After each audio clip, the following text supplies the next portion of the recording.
जय श्री कृष्णा मित्रों, आइए देखते हैं सुमित ज्ञान यूट्यूब चैनल में। स्वागत है सभी दर्शकों का हमारे सुमित ज्ञान यूट्यूब चैनल में। आज आप लोगों के समक्ष में भक्त ध्रुव के बारे में बताने के लिए जा रहा हूं। श्री मैत्रेय जी बोले, हे प्यारे विदुर जी, ब्रह्मा जी के हम 9 पुत्र सनकादिक, नारद, ऋषभ, हंस, आरूढ़ी तथा यति ने गृहस्थ आश्रम स्वीकार नहीं किया था। ये नैष्ठिक ब्रह्मचारी रहे, अतः इनका कोई वंश नहीं चला। ब्रह्मा जी के अधर्म नाम पुत्र की स्त्री का नाम मूसा था। उसके दंभ पुत्र तथा माया कन्या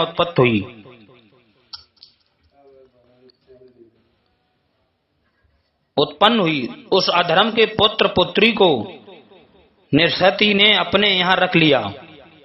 दंभ तथा माया से लोभ तथा शठ उत्पन्न हुए। उनसे क्रोध, हिंसा और कलह तथा उनकी बहन गाली प्रकट हुई। उनसे भय तथा मृत्यु उत्पन्न हुई। भय और मृत्यु से यातना तथा नरक उत्पन्न हुआ। ये विदुर जी, अधर्म का यही वंश है। इसके सुनने से मनुष्य पापों से मुक्त हो जाता है, क्योंकि उसकी धारणा धर्म की ओर बढ़ जाती है। अब मैं ब्रह्मा जी के पुत्र स्वाम्भमनु के वंश के पुत्र स्वाम्भो मनु के पुत्र वंश की कथा सुनाता हूं। स्वाम्भमनु की पत्नी शत्रुपा के गर्भ से प्रियव्रत और उत्तानपाद नाम के 2 पुत्र उत्पन्न हुए। उनमें उत्तानपाद के सुनीति तथा सुरुचि नाम की 2 भार्याएं थीं। सुनीति बड़ी रानी थी, किंतु सुरुचि पर राजा का अधिक प्यार रहता था। सुनीति के ध्रुव नाम का पुत्र उत्पन्न हुआ और सुरुचि के उत्तम नाम का पुत्र उत्पन्न हुआ। एक समय महाराज उत्तानपाद ध्रुव को गोद में लिए बैठे थे कि उसी समय छोटी रानी सुरुचि वहां पर आई और उसने ईर्ष्या तथा क्रोध से युक्त होकर ध्रुव को राजा की गोद से झपट कर नीचे खींच लिया और उत्तम को उनकी गोद में बिठाती हुई बोली, हे मूर्ख, तू राजा की गोद में बैठने का अधिकारी नहीं है। इनकी गोद में वह बालक बैठ सकता है जो मेरी कोख से उत्पन्न हुआ है। तू मेरी कोख से उत्पन्न नहीं हुआ है, इस कारण तू राज सिंहासन तथा राजा की गोद में बैठने योग्य नहीं है। यदि तेरी इच्छा राज सिंहासन प्राप्त की है तो भगवान नारायण का भजन कर। उनकी कृपा से जब तू मेरे गर्भ से उत्पन्न होगा तभी राजपद को प्राप्त कर सकेगा। श्री मैत्रेय जी बोले, हे विदुर जी, अपनी सौतेली माता सुरुचि के ऐसे कठोर वचन सुनकर ध्रुव को बड़ा क्रोध आया तथा चोटिल सर्प की भांति फुसकारे मारता हुआ तथा लंबी लंबी सांस लेकर सिसकता हुआ अपनी माता सुनीति के पास गया। सुनीति ने अपने बच्चे को इस दशा में देखकर व्याकुलता से गोद में उठा लिया और उससे रोने का कारण पूछने लगी। जब ध्रुव ने महल के सभी उपस्थित लोगों के सम्मुख अपनी माता सुनीति से सौतेली माता सुरुचि के इस दुर्व्यवहार का दुख सुनाया तो सभी लोग अति दुखी हुए और माता सुनीति का साहस टूट गया। वह शोक से संतप्त होकर फूट फूट कर रोने लगी। उसने रोते हुए अपने पुत्र को समझाया और बोली, हे पुत्र, तुम किसी की इच्छा मत करो। जो दूसरों का बुरा चाहता है भगवान स्वयं उसका बुरा करता है। तुम्हारी सौतेली माता ने जो कुछ कहा है वह सब कुछ सत्य है। मैं तो उनकी टहलनी हूं। तू मुझ दुर्भाग्नि से पैदा हुआ है, इसलिए उत्तम के समान राज्य का अधिकारी नहीं हो सकता है और ना राजा की गोद में बैठ सकता है। यदि ऐसा चाहता है तो अपनी सौतेली मां के किए हुए उपदेशों को ग्रहण करके भगवान श्री नारायण की आराधना करो। वे ही संपूर्ण मनोरथों का कार्य करने वाले हैं। उन्हीं की आराधना से तुम्हारे परदादा ब्रह्मा जी ने परम पद प्राप्त किया है और उन्हीं की आराधना से तुम्हारे दादा स्वाम्भमनु ने अनेकों यज्ञ करके उन्हें प्रसन्न किया है। संपूर्ण लौकिक तथा लौकिक सुखों को देने वाले, अंत में मोक्ष देने वाले वे ही भगवान नारायण हैं। उनके अतिरिक्त तुम्हारे दुख को दूर करने वाला और कोई नहीं है। श्री मैत्रेय जी बोले, हे विदुर जी, माता सुनीति के इन सार्थक वचनों को सुनकर ध्रुव को कुछ ज्ञान उत्पन्न हुआ। बुद्धि से अपने चित्त को स्थिर करके पिता के नगर से चल दिए। ध्रुव के दृढ़ संकल्प को समझकर नारद जी मार्ग में ध्रुव के निकट आए नारद जी ने ध्रुव को सिर पर अपना पवित्र हाथ फेरा तथा बोले, हे बेटा, तुम अभी 5 वर्ष के हो और इधर कहाँ जाते हो? तुमको अभी खेल कूद ही में प्रसन्न रहना चाहिए। तुम माता के कहे हुए कट वचनों का कोई ध्यान न करके अपने घर लौट जाओ। अभी तुम्हारी अवस्था ही क्या है जो तुम ऐसे मान अपमान का ध्यान करते हो? मनुष्य को अपने कर्मों के अनुसार ही सुख दुख तथा मान अपमान मिलता है। भगवान की लीला बड़ी विचित्र है, इसलिए जो कुछ भाग्य में है उसी पर संतोष करके अपने घर रहो। माता के उपदेश से तुम जिन भगवान की प्राप्ति करना चाहते हो वे भगवान आसानी से प्राप्त नहीं होते हैं। उनकी आराधना बच्चों का खेल नहीं है। बड़े बड़े योगी जन्म जन्मांतर तक अनासक्त रहकर उनकी कठोर तपस्या करते हैं, तब भी उन्हें प्राप्त नहीं कर पाते। इसलिए तुम व्यर्थ में ही कष्ट सहने के लिए कहीं मत जाओ और अपने घर लौट जाओ। देवर्षि नारद जी के ऐसे मधुर वचन सुनकर ध्रुव बालक बोले, हे भगवान, जिन मनुष्यों को सुख दुख सताते हैं तथा जो सांसारिक भोगों की इच्छा करते हैं उन्हीं को ये कलेश कष्ट पहुंच सकते हैं। उन्हीं लोगों के लिए गृह में रहना आरामदायक है, किंतु मुझ जैसे मूर्ख की बुद्धि वहां तक नहीं पहुंचती है। मैं क्षत्रिय हूँ, मेरा स्वभाव ही क्रोधी है। माता सुरुचि के वचन मेरे हृदय में बाण की भांति पीड़ा दे रहे हैं। इस कारण आपके ये सुखदायक वचन मेरे हृदय को स्पर्श नहीं करते हैं। हे भगवान, आप मुझे तो भगवत प्राप्ति का आसान या साधन बताइए, जिसे प्राप्त करके फिर किसी की प्राप्ति की इच्छा नहीं रहती। आप ब्रह्मज्ञानी हैं तथा ब्रह्मा जी के पुत्र हैं। आपसे बढ़कर उत्तम गुरु मुझे और कोई नहीं मिल सकता। मेरे सौभाग्य से ही आपके दर्शन मुझे प्राप्त हुए हैं। श्री मैत्रेय जी बोले, हे विदुर जी, छोटे से बालक ध्रुव की ऐसी ज्ञान भरी बात सुनकर नारद जी अति प्रसन्न हुए तथा इस प्रकार बोले, बेटा ध्रुव, तुम्हारी माता सुनीति ने जो उपाय बताया है वही उत्तम उपाय है। भगवान वासुदेव की प्राप्ति के हेतु उन्हीं का भजन करो। अर्थ, धर्म, काम व मोक्ष चारों पदार्थों के देने वाले वे ही श्री वासुदेव हैं। बेटा, तुम जमुना किनारे जाओ। वहां कालिंदी के तट पर मधुवन में सदा भगवान का निवास रहता है।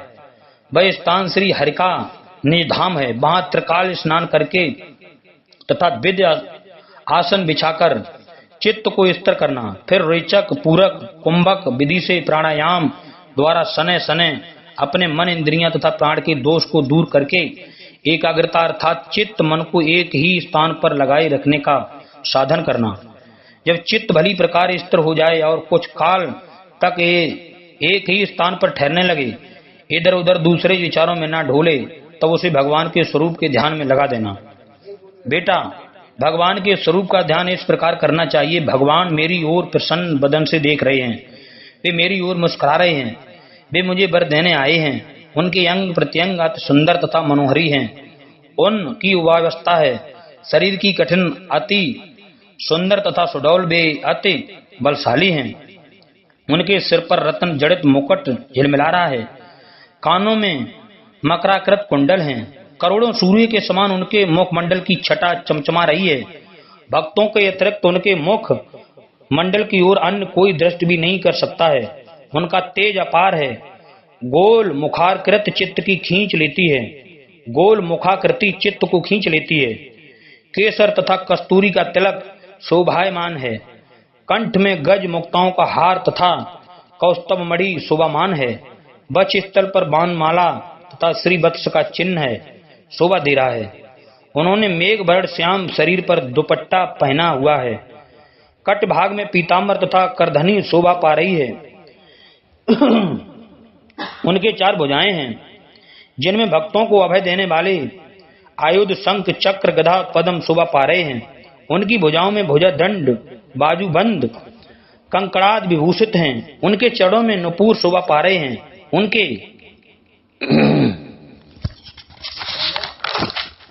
नख चंद्र अति ही मनोहर हैं। उनके चरण तथा करतल लाल लाल हैं। उनके होठों का रंग बिंबा फल के समान रक्त वर्ण है। इस प्रकार भगवान की मंगलमय मूर्ति का ध्यान स्थिर चित्त से करना चाहिए तथा जब तक संभव हो उसी मूर्ति पर ध्यान लगाए रखना चाहिए। इस प्रकार ध्यान लगाने से साधक का मन उन्हीं परमानंद में मग्न हो जाता है। फिर चित्त नहीं करता कि वह लौटकर अनंत डोले। हे बेटा, इस प्रकार ध्यान करते हुए तुम एक एक मंत्र बताता हूं, उसका जप करते रहना चाहिए। वह मंत्र यह है, ओम नमो भगवते वासुदेवाय। इस मंत्र का 7 रात्रि तक जाप करने से मनुष्य आकाश में घूमने वाली सिद्धियों का दर्शन प्राप्त कर लेता है। देश काल तथा स्थल के अनुसार जो पूजा की सामग्री प्राप्त हो सके, उससे नित्य उन भगवान वासुदेव का पूजन करें। उनके पूजन में इसी मंत्र का प्रयोग करके षोडशोपचार से उनका पूजन नित्य करें। उनके पूजन में शुद्ध जल, पुष्प तथा जंगली फल, फूल, दूर्वा, बतकल तथा तुलसी का प्रयोग करें। सदा मौन रहें। कंद, फल, फूल का परिमित सेवन करें। तत्पश्चात उनकी कथाओं व लीलाओं का मन ही मन चिंतन करें। भगवान की पूजा तथा अर्पण आदि ओम नमो भगवते वासुदेवाय 12 अक्षर मात्र से ही करें। हे ध्रुव, इस प्रकार भगवान का पूजन तथा उनकी आराधना करने से बेहद प्रसन्न हो जाते हैं और अर्थ, कर्म, काम, मोक्ष को देते हैं। नारद जी का उपदेश ग्रहण करके ध्रुव ने उनकी परिक्रमा की तथा मधुबन की ओर चल दिए। नारद जी वहां से चलकर राजा उत्तानपाद के नगर में आए। राजा ने नारद जी का विधिवत पूजन किया और आसन बैठाने को प्रदान किया। तब श्री नारद जी ने पूछने लगे, हे राजा, तुम्हारा चेहरा क्यों उदास हुआ है? तुम उदास क्यों प्रतीत हो रहे हो? क्या कारण है? राजा ने कहा, हे ब्रह्मा ऋषि, मैं बड़ा नीच तथा निर्दयी हूँ। मैंने स्त्री के बस में होकर अपने 5 वर्ष के बेटे छोटे से बालक को घर से निकाल दिया। हाय, वह नन्हा सा बच्चा ना जाने कहाँ भूखा प्यासा घूमता होगा, कहीं रोता होगा। उसे तो कोई भी भेड़िया ही उठा ले गया होगा। ना जाने मेरी बुद्धि पर क्या पर्दा पड़ गया था। उस बालक के अपमान पर मैंने कुछ भी नहीं कहा। मैंने उसका मन तनिक भी नहीं रखा। सौतेली माँ के दुर्व्यवहार से दुखी होकर वह घर से निकल पड़ा है। वह मेरी माँ के दुर्व्यवहार से दुखी होकर वह मेरी गोद में बैठा था। उसे उस पिशाचिनी सौतेली माँ ने मेरी गोद से नीचे गिरा दिया और मैं बैठा देखता ही रहा। इतना कहकर राजा के नेत्रों से आंसू बहने लगे। तब नारद जी बोले, हे राजा, तुम उस बालक की तनिक भी चिंता न करें। जिसका रक्षक भगवान है, उसका कोई बाल भी बांका नहीं कर सकता है। वह बड़ा प्रभावशाली बालक है। भविष्य में वह बालक अपने यश को सारी पृथ्वी पर फैलाएगा। वह सामर्थ्यवान है। अपने दादा मनु तथा परदादा ब्रह्मा के समान ब्रह्मज्ञानी तथा लोकपालों में से पूजित होगा। उसके प्रभाव से तुम्हारा भी यश इस संसार में फैलेगा। श्री मैत्रेय जी बोले, हे विदुर जी, देवर्षि नारद जी के ऐसे वचन सुनकर राजा उत्तानपाद के चित्त को कुछ शांति हुई, किंतु पुत्र शोक के कारण अहर्निश चिंता मग्न रहने लगे। उधर बालक ध्रुव ने यमुना जी के तट पर मधुबन में जाकर स्नान किया और उस दिन पतिव्रता के साथ बिना कुछ खाए पिए रात्रि व्यतीत की। तदुपरांत नारद जी के वचनों के अनुसार मन को एकाग्र करके भगवान नारायण की उपासना प्रारंभ की। ध्रुव ने 3 रात्रि के अनुसार अपना आहार प्रारंभ किया, अर्थात 3 रात्रि व्यतीत होने पर कैद तथा बेर खाकर निर्वाह करने लगे। इस प्रकार भगवान की आराधना में 1 मास समाप्त किया। दूसरे मास में ध्रुव ने 6 रात्रि के अंतर में शरीर निर्वाह के लिए केवल सूखे पत्ते खाकर भगवान की उपासना की। तीसरे मास में 9 दिन व्यतीत होने पर जल पीकर भगवान का मनन किया और समाधि योग में रहे। चौथे मास में 12 दिन के पश्चात। जय श्री कृष्णा मित्रों, हमारे चैनल को सब्सक्राइब करें, लाइक करें और भी ज्ञानवर्धक वीडियो आप लोगों को सुनने के लिए मिला करते रहेंगे। जय श्री कृष्णा, जय जय श्री सीताराम।